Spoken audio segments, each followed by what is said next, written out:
Hey there, I'm Sarah McLaughlin. Thanks for joining me on the Chaos to Calm podcast, a podcast designed for women over 40 who think that changing hormones might be messing with their mood, metabolism, and energy, and want to change that in a healthy, sustainable, and permanent way. Each episode will explore topics related to health and wellness for women in their 40s, like what the heck is happening to your hormones, what to do about it with nutrition, lifestyle, and stress management, and inspiring conversations with guests sharing their insights and tips on how to live your best life in your 40s and beyond. So, if you're feeling like you're in the midst of a hormonal storm and don't want perimenopause to be horrific, then join me on Chaos to Calm as I share with you how to make it to menopause without it wrecking your relationships and life. Hello and welcome to episode number 27 of Chaos to Calm podcast. I'm Sarah McLaughlin, your host, and I'm so excited today to be welcoming here with me Catharine Ross, who is an emotional freedom technique or tapping expert. And we're going to be talking together all about, well, tapping, but also things like how to cope with added stressors and anxiety, which is so relevant to life in your 40s and perimenopause, and honoring your needs, setting healthy boundaries and maintaining them, and igniting your greater confidence.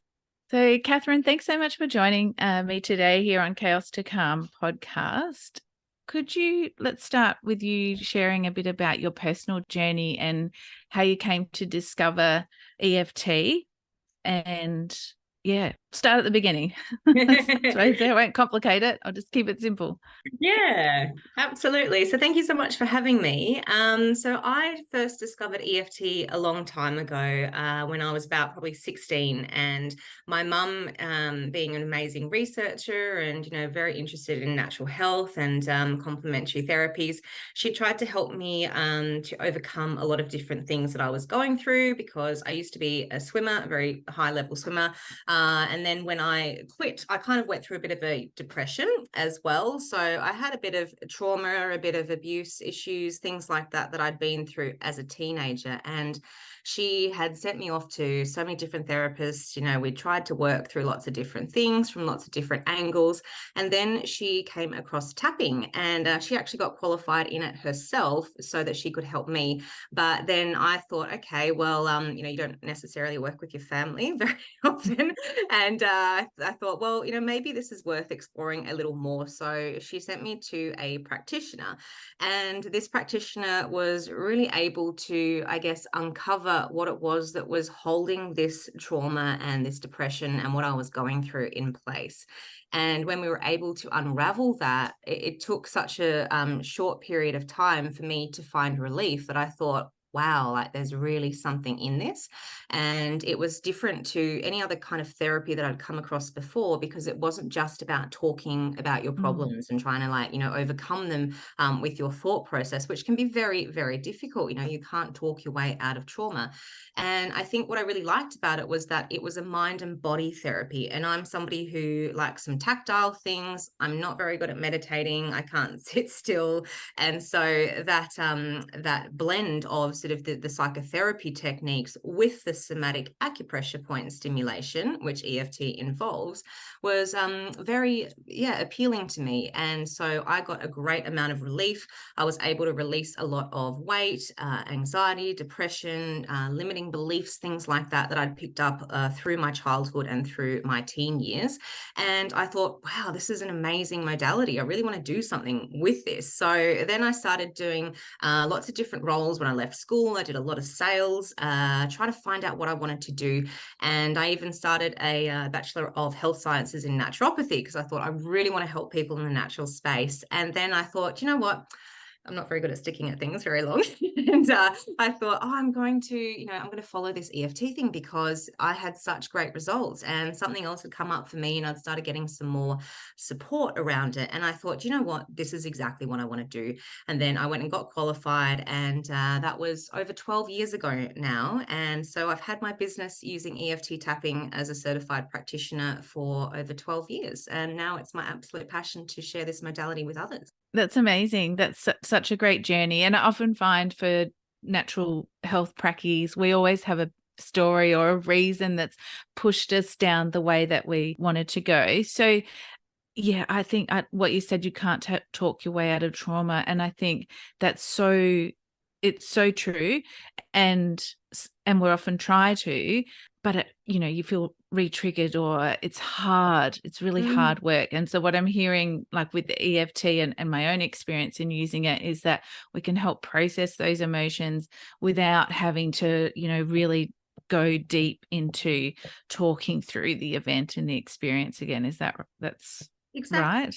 Yeah. So what we're doing in tapping is we're using acupressure points, which has now been proven scientifically to actually exist. So that's the great thing, is that we have this ability to classify as an anatomical thing. It's not just or it's a physiological thing. It's not just an energetic concept that I think a lot of people are familiar with when they think about EFT. We think about explaining it as a disruption in our body's energy system, which it is, but it's actually this energy is getting clogged in these certain points, which they're able to pinpoint now through science, which is really cool. So they can show that we actually have these acupressure points in our body and on our face, upper body, through our whole system. And so what we're doing with tapping is we're actually stimulating a set of these points that are on the face and upper body, but we're talking about our problems. So it's sort of using aspects of psychotherapy techniques like CBT, exposure therapy, things like that, but with the added benefit of actually stimulating these points at the same time.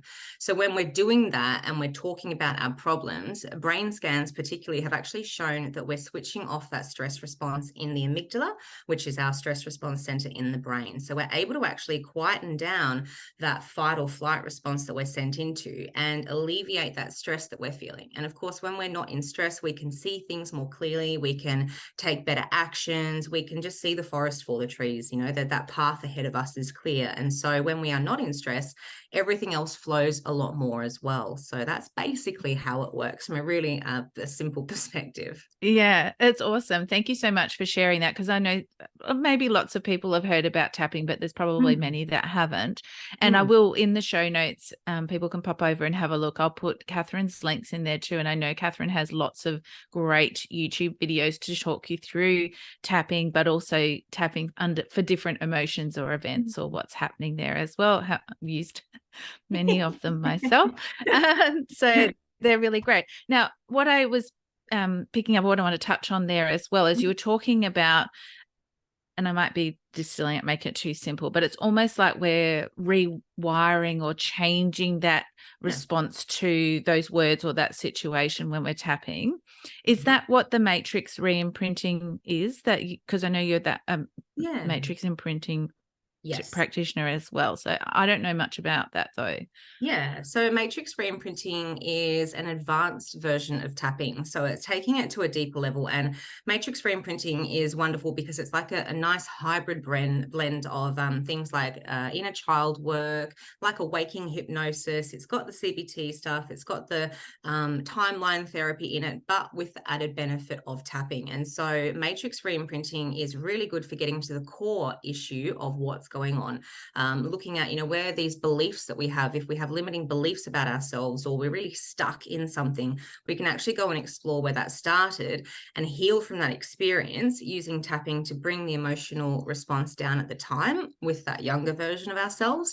And then we re-imprint a new positive belief, because it's never what's happened to us, it's what we make it mean that really counts in our lives as well. And then we go and live out these beliefs through our lives, often without realizing, subconsciously. Yeah. And so when we actually then find out what belief we developed at the time of trauma or a negative memory, for instance, then we are able to re-imprint a more positive, resourceful picture to our brain.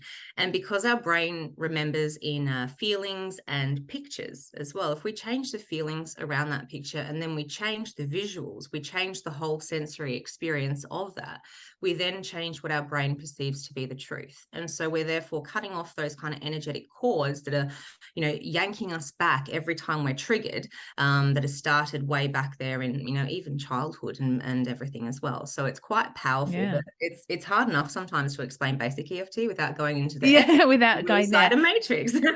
Yeah, that's it. I've got visions of going into the matrix there. That is really awesome though, because, most of our thoughts, patterns, behaviors, conditioning is formed before we're 3, when we can't even, logically rebut that or say, no, well, that's not true. And then we carry those through. And I see it a lot with my clients as well, as they're, moving into their 40s and 50s and the next phase of life. They're still carrying lots of things with them that makes them keep themselves second, their second, not their primary concern, and makes it hard for them to do the things they need to do to focus on themselves and their health. And I guess that ties nicely into my next question there, or segue there, because we wanted to talk about honoring your needs and how important that is. And we know that as practitioners as well. But I was interested, Catharine, in how you think that ties in or plays a role in your emotional healing and your personal growth as well, and how EFT helps people honor their needs. Absolutely. Well, I think, even just by booking a session, somebody is honoring their needs, and recognizing like, hey, I actually need to work on something. But I think the difference between, what I do and conventional talk therapies, for instance, is that, positive thinking. Because a lot of people, can adopt a bit of a toxic positivity mindset, where they think that they have to feel good and like they can just override what they're feeling and try to like superimpose a better feeling. But that doesn't really work, because our subconscious knows better, and our subconscious is always out for safety as well. So it doesn't matter, what we consciously believe. It's our subconscious that rules over 85% of every thought, feeling, reaction that we have on a daily basis. And that's what EFT is doing, is we're working with the subconscious as well. So I think that, when it comes to honoring our needs, the mere fact that in EFT, so much of what we do is actually about accepting ourselves with the problem. Because, when we are actually tapping, we're starting off on the side of our hand and we're tapping on what we call the karate chop point. And when we do that, the first thing that we do is in tapping is that we identify what the issue is, and then we accept ourselves with it. So we might say something like, even though I have all of this anxiety, I love and accept myself anyway. And so I think that, that's a really great way to honor ourselves, our feelings, our needs, because we're not trying to fight it. We're not trying to say, oh, I'm going to be really happy and positive and everything's fine and I'm calm. We're going, hey, I'm giving, acknowledgement to this particular feeling. And often that's all it takes to be able to start letting it go. We're breaking down those barriers and those walls that our subconscious puts up for all these types of reasons, but we never really sit with our feelings and genuinely give them that space to be acknowledged. And when we're acknowledging them, then we're tapping through the points and we're allowing those feelings to actually disperse and to move out of our body and our energy system too. Often I tell my kids and my clients as well, it's fine to feel emotions, and life is about, it's not all sunshine and lollipops, and there will be times when you feel these what we call bad emotions, just those more negative ones, but as long as we don't get stuck in them, that's where the problem happens, for sure. Because an emotion only lasts like 90 seconds apparently in the body. And so what we do is we just keep triggering it and we keep thinking about it. And so EFT only helps to release those emotions, but it also helps to rewire our brain to start, shoving that information down a different highway, instead of this is the way I normally react and this is what happens and this is what I think, and then the spiral that I go down. It's just chipping away at that so that we're creating more resourceful, positive pathways for that information in our brain. Yeah, it's really awesome. And I like what you were saying there about the subconscious ruling the roost. And I think for, in terms of honoring your needs, it's so much easier to do that when you don't have that subconscious patterning going that you're not worth it, or you shouldn't do this, or a good mum doesn't put herself first, or, that's a common narrative as well, or we have to martyr ourselves, or any of those things. And that's exactly what we tap on. Like, even though I it's okay. Yes. To let go, and it's such a common theme. Yeah, and accepting our flaws and imperfections, because it's a human condition, isn't it? None of us are perfect. It's just that we're told that we should or could be. I don't know, it feels impossible much of the time, doesn't it? And so meeting our needs, or honoring our own needs, even recognizing our own needs, is so important, and to taking action and moving forward. Can you tell me a bit more about boundaries, because that's something I know you work with a lot, and I do too, and for myself and with my clients there as well. I think it's really crucial for your overall well-being. I'm trying to remember the quote, and I think it might be Brené Brown, who talks about boundaries being the way I love you and me at the same time. Is it her? I think I Can't paraphrase that probably badly, ring but a I bell. always think about that as well, as because sometimes boundaries have such a negative connotation, or people think that Yes, they're, aggressive. especially women. Yeah. And, we're conditioned and raised to not be aggressive and not be assertive, or, don't be mean, don't hurt other people's feelings.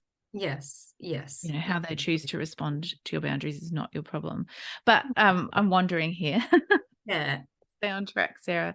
How would you use EFT or tapping to help people with their boundaries, or, in relationships and work, family Absolutely. life, all of that? Well, I think, boundaries really are underpinned by belief systems. And that's where tapping is really great, because we are able to, tell a different story about our situation, about our reality, about our place in the world, about our feelings and who we are. And so if we're telling a story that we have to be a people pleaser, for instance, which is what a lot of boundary issues are about, is people pleasing. And especially as women, we feel like, we need to be enough for everything and everyone all the time. And so we lose sight of, what our energetic boundaries are, what our emotional boundaries are. And essentially the energetic, maximums for what we will allow other people, or how we allow other people to treat us too. So if we've, grown up with a role model parent, for instance, who has not had boundaries, who's just been there for everybody, sacrificed themselves, been a martyr, and then that creates a lot of resentment down the line as well, if they're not getting that back, right? Because they're being constantly taken from, their energy is being zapped. And we grow up learning this and picking up on that, and then, inadvertently replicating that scenario down the track as well, until we recognize, hey, this doesn't work for us. So I think that boundary setting is really important, and it helps with, tapping helps with that by addressing the beliefs that we hold about ourselves, like things like I'm unworthy, or I'm worthless, or I'm unlovable, or I'm not good enough, or I don't matter, I'm not important, those kinds of things that I think is so they're always present as mums as well, no matter what your situation. And, I've been through lots of different situations, being a stay-at-home mum, I've been a working mum, I've been, a breadwinner while my partner's been a stay-at-home dad. There's been lots of different roles that I've had over the years, but all of them underneath, there has been that belief that needed to be worked on, which was I'm not enough in general. And I think that, a lot of boundary setting is difficult when we don't feel that we're enough, because we feel that we always have to work harder. It's like that, duck gliding along the surface, but underneath paddling furiously. Yeah. And so, it's so important, and it's such a cliche, but, you must also take care of yourself first before you take care of other people. And so setting healthy boundaries not only shows, other people how to treat you, but it also sets a tone for the next generation. So if you're a parent, you're showing your kids how to actually honor themselves, honor their space, their energy, their emotions, and what they will and won't accept from other people as well. Yeah, it's so important, isn't it? And again, it's like that subconscious being the boss there as well, and undoing that patterning, that little, that little voice that sometimes we're not even tuned to, or aware of being there and telling us what we should or shouldn't be doing, or why we're not good enough. Exactly. So many people have such a strong inner critic, or that, inner voice. That's right. I imagine tapping would also be spectacular with there as well. Silences it very nicely. Yes. Yes. What I was going to talk about, because you touched on it just before, about anxiety, and it is something that a lot of women, as they start to move into perimenopause, tell me that it comes up for them, and that's sort of feeling more stressed or overwhelmed with life when they hadn't before. And I know it was something that came up for me as well. It's also, I think, the busiest phase for most women is in their 40s and into their 50s as well. The demand, fast-paced world, smartphones with us, everyone can contact us all the time. Yes. I know that tapping is really great to help reduce those feelings of stress and anxiety as well. But I was wondering if you might be able to walk us through a simple tapping technique that they can try? Absolutely. Because I think, the thing is that we're constantly triggering ourselves because our brains are trying to cope with like literally billions of bits of information every second. And there's more and more information out there. And so what we even think that we are doing to relax, like, scrolling through Facebook or looking at, the news, is actually just triggering anxiety. So we don't recognize that we even feel that level of anxiety. About 6 out of 10 every day we're operating at. And so, if we can identify, that feeling that we might have, just feeling a little bit stressed, if you have something specific that is stressing you out right now, maybe have a think about that. And in tapping, what we do is we rate the intensity of that emotion or that belief or that feeling out of 10, first of all. So then we can check back in and re-rate it at the end. So if there's something that's stressing you out, I just want you guys to think about that for a minute and hold that in your awareness, rate it out of 10 as to how intense it is. Maybe it's causing a bit of anxiety, something like that. But we're just going to use the really general word of stress, I think, if that's okay, because it might, cover a lot of different things. But once we've got a number out of 10, what we do is we start on the karate chop point. And the best way to describe that is, in karate, they break the board with the side of their hand, right? And so it's that fleshy part that's on the outside of our palm. And it doesn't matter what side you use. You can use your left side, you can use your right, whichever one makes more sense to you. And you just gently tap on the side of the hand with the opposite hand. So you're stimulating that fleshy part on the outside of your palm. And this is where we say the even though, and then we accept ourselves with the problem. So when we're thinking about, say, being stressed, we would say, like, even though I'm stressed, da, da, da, da, da, right? So we're using a balancing statement at the end. And we're going to do that twice. And then we're going to go through the rest of the points and just talk about our feelings, right? So the more succinct that we keep it, the more specific we are to the issue that we're feeling, the more results we're going to get as well. So I want everybody to maybe just like take their side of their hand, and if they can tap with the opposite hand, just their 4 fingers like that on the side. And if you take a nice deep breath in and out and think about what it is that you're stressing out about, what's causing you the most stress right now, and really connect with that feeling. And then we're going to say out loud, even though, and you can say that out loud too, Sarah. Oh, okay. Even though I have all of this stress. I have all of this stress. And I can feel it in my body. And I can feel it in my body. I love and accept myself. I love and accept myself. Even though I'm feeling so stressed right now. I'm feeling so stressed right now. This thing is really stressing me out. This thing is really stressing me out. And I just don't know how to relax. And I just don't know how to relax. I deeply and completely love and accept myself. Love and accept myself. Then we move up to the top of the head where the flat part is, and you just tap with whichever hand suits. And you say, all of this stress that I'm feeling. All of this stress that I'm feeling. Then down to where your eyebrow starts on one side, and say, all of this stress in my body. All of this stress in my body. Then we move to the side of the eye where the, where your eyeliner might go out. And you say, all this stress that I'm feeling.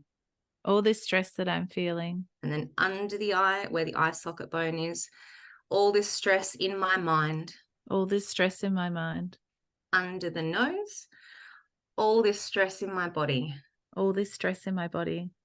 And then on the crease of the chin, all this stuff that's stressing me out. All this stuff that's stressing me out. And then where gorillas beat their chest, just on the one side, all this stress that I'm feeling right now. All this stress that I'm feeling right now. And then under your arm where your bra strap sits, I just don't know how to switch off. I just don't know how to switch off. And then back to the top of the head, all this stress that my body is under. All this stress that my body is under. And back to the eyebrow, I release and let it go. I release and let it go. And inside of the eye, it's okay for me to let it go. It's okay for me to let it go. Under the eye, it's safe for me to relax now. It's safe for me to relax now. Under the nose, I wonder if I could perceive this stress differently. I wonder if I could perceive this stress differently. On the chin, release and let it go. Release and let it go. And on the collarbone, all this stress that I'm feeling. All this stress that I'm feeling. under the arm. It's safe for me to relax now. It's safe for me to relax now. Okay, and then we take a nice deep breath in and out. And then we re-rate the intensity. So we're going to bring up the emotion, bring up the event, the thing that's stressing us out, and re-rate the intensity out of 10. And so ideally we want obviously that intensity to be coming down. So that was a really, really quick round.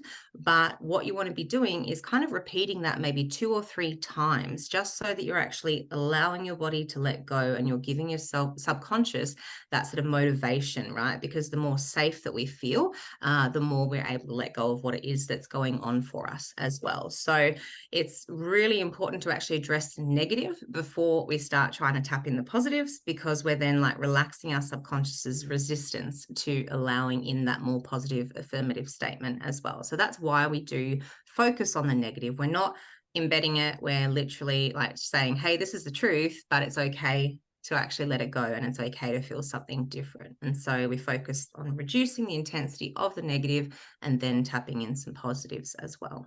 That's great. Thank you so much, Catherine. And I guess the power of podcasts is people can rewind and do that 2 or 3 times. It was super quick. And then, as I said, they can go to the show notes and find you there if they do want to go deeper into something or explore the matrix re-imprinting as well. Yes. Or, try one of your other videos and things there as well.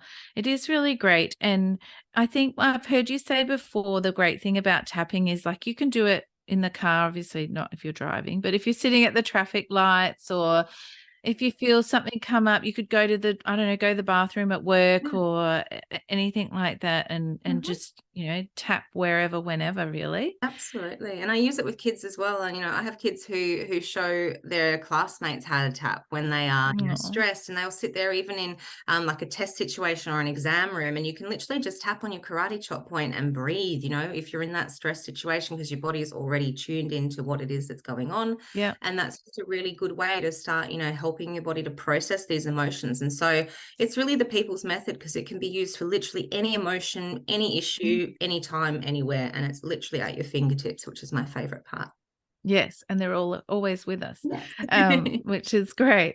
Yeah, I didn't know that about, like in the immediate stressful situation. That's fantastic. That would help lots of listeners, kids and teens, I'm sure, coming into year 12 exam time and things like that. Absolutely. If I'd had that, that would have made such a difference for me, I think. I know, don't you think? I just remember how stressed I used to feel in grade 12 and and how draining and depleting it is on that young growing body and mind. Absolutely. Having a tool like tapping for them. And it's the same for us going through perimenopause. Our brains are being rewired too. So what a great opportunity to rewire with more positive thoughts and patterns there as well. Exactly. And I think it just helps to adjust to, different changes that we go through in our lives. And, most of my clients are either perimenopausal or menopausal. And, it can just be such an upheaving sort of time. And to be able to find something that can help you to self-regulate and find that more even keel and balance through, whatever body and physical and emotional changes you're going through, I think is really beneficial. Yeah, well, I think all of the things that we've talked about today are, with a reason, I suppose. They're common issues there as well. And the other thing that can happen in this phase of life is we can start to feel quite invisible. And, we live in a society that does value women as, pretty or for being beautiful or whatever, and our reproductive capacity. So as that change, again, that subconscious thought can be there, but you can notice people paying less attention to you. So I think, using tapping sounds wonderful for getting to that subconscious voice and helping to prioritize yourself and your boundaries and dealing with that extra stress and anxiety. But also you could use it to build confidence or belief in yourself. Have you used tap? It's probably a silly question. Probably have. Can you tell us a story about someone that you've used tapping with and that's helped transform their self-confidence and self-belief? Well, I think It's so hard to pick one specifically, because I think people find more confidence when they find more emotional self-regulation in general. It's not like you're just swinging from one roller coaster to the next. And I think that does really help support their confidence and their self-belief. But, I work with so many business owners and so many, perimenopausal or menopausal age, and they are sort of at a crossroads. And so many have held themselves back from being able to actually, go out there and put themselves out there as well, because of self-doubt, imposter syndrome. Who do I think I am? Who am I to do this, that, and the other? Yep. So by actually, looking at their presenting feelings and working on those, obviously, because that's what we can do in tapping, is whatever's going on right now, we can work on, but also tracing it back to, where these beliefs that are underneath those emotions come from, and resolving them at the core through matrix re-imprinting has been able to allow these people to actually, just burst through all of that self-doubt, so that they can actually shine and show up as the person that they want to in business. And when they do that, they are, feeling more empowered, and they feel like they can make an impact. And, then everything flows so much better. And so I've seen so many clients who have really just boosted their whole confidence, their self-esteem, their self-belief through literally just tapping away that self-doubt and those inner voices and the critics and the limiting Yeah. beliefs and everything as well. And they've gone on to be really, really successful practitioners and business owners. So I'm always so proud to see them just get out there and shine and start receiving what they so truly deserve. It's amazing, isn't it? It's so good. It must be, really satisfying to help people in that way, I'm sure. Absolutely. But yeah, just to help them find their purpose, because it is, like you were saying, it is a crossroads at this time. And we are saying goodbye to one aspect of life, and fertility and reproduction, but also opening up a vast, because we live for longer as humans, and less people dependent on us as mums if our children are getting older and they don't need us so much. The world is our oyster, so to speak, and Yeah. except for that inner voice or that critic happening there. So yeah. And I think it's like just empowering you to realize that you actually can change your reality, that you are in control of your reality, and to be able to influence that, as opposed to feeling like a sitting duck, just waiting for the next thing to Yes. happen. You can just take It's charge. And yeah. Yeah, it's really that, focusing on life is happening for me Mm. rather than life is happening to me, which I get can be a very triggering concept for many Mm. people. It used to trigger me a lot until I did a lot of work to realize that most situations I can turn around and take a learning from. Yeah. And I have had some serious stressors and traumatic events happen Mm. in my lifetime. So it's not like I'm sitting from a position of never having Yeah. anything bad Yeah. happen to me That's right. to be able to say that. But even, tapping on that would be Mm. amazing, and saying, turning that around for yourself, that Mm. concept of life happening That's right. for you, and that you get to choose How you respond to it. how we respond, Yeah. what we're doing, that it's okay for us to want to do things differently or not want to do things as well. Yeah, exactly. And, Mm. I've worked with the deepest trauma that you could possibly ever imagine. And, these people are still able to find some kind of a learning and some kind of, a thing to lift them through that and carry them through, that can be used, to build their character and to build that sense of self and inner resources that we so truly need to in order to get through life. And so if they can do that, then we can overcome whatever happens to us on a daily basis as well, and create a Mm. better life for ourselves and also the generation, or generations after us.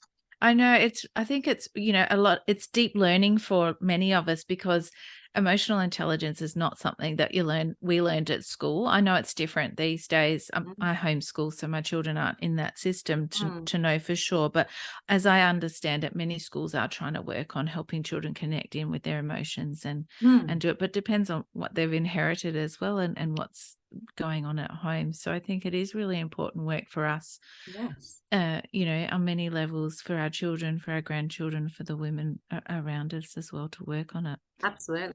I'm starting to work with schools as well, which is really exciting. So, taking it in at a grassroots level and teaching, Yeah, this tool for life, which is brilliant. it is. And that's the thing. And it can help really be preventative care. Mm. Yeah. Mm. Because, so much comes up in our body, if we're not dealing with the emotions and the thing coming on, we're suppressing, pushing it down. It's when we buffer with food or alcohol or drugs or other things, but also our bodies want to let us know that things are out of balance, and it'll just come up in another way in a different area of the body or a different symptom if we don't process and deal with that, as you know. So yeah, thank you so much, Catharine, for your time today. We've covered lots of ground, and I love that tapping example that you've given us, and I'm sure our listeners will find that really useful there as well. If I was summarizing in 2 sentences or less, I would say that tapping is an amazing tool to get to the root of what's underlying your thoughts and your feelings, but also what's holding you back, and really addressing things at a deep level without having to go super deep and uncomfortable into talking through things. Yeah. Any final thoughts from you or comments or anything else you wanted to say before we finish up? No, I just think, if you have something that's going on, try tapping on it, because, tapping is just amazing for all types of emotional, but also physical issues as well. So yeah, there's really no end to its applications. And that's the beauty of it, is it's just an amazing tool for literally anything that you need to fix in your life as well. So great. Thank you again, Catharine. And yeah, it doesn't, you've got literally nothing to lose, because it doesn't cost you anything if to try it. And all you've got is the benefit potentially there as well. So thank you so much for sharing your time with us today and helping us learn more about tapping and how we can use it, not just in this phase of life, but any time of life, and to help our children as well. It's been, really informative and valuable for me. So I know my listeners will love it too. Oh, thank you.